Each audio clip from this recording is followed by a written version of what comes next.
this video, we'll cover the activity log in the ThousandEyes platform, a valuable tool for monitoring and auditing user activity within your ThousandEyes organization to help you effectively address any areas your team's ThousandEyes users may need assistance with.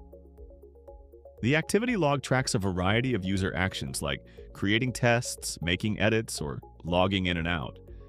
Every action is timestamped and retained for up to 2 years, giving you a helpful history to review whenever you need to investigate an issue. To view the log, you'll need the permission labeled View Activity Log for all users in account group. Organization admins and account admins have this permission by default. Note that the activity log does not record timeout events, which occur when a user session expires due to inactivity. Once you've verified that you have the correct permissions, go to Manage, then select Account Settings, and choose Activity Log to access the records.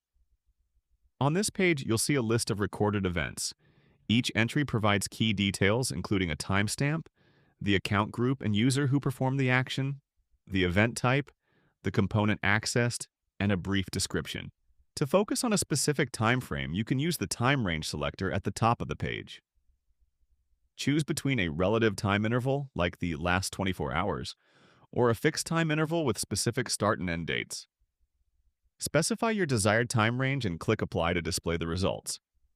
To further refine your search, you can filter the results by several criteria, including event type, component, account group, or a specific user.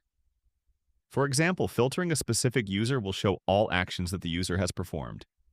You can also filter by a user's IP address, which is visible when you hover over their name in the log. If you need to save or share the data, you can export the current view by clicking the Download button and selecting Download as CSV. That wraps up our video on the activity log. Thanks for watching.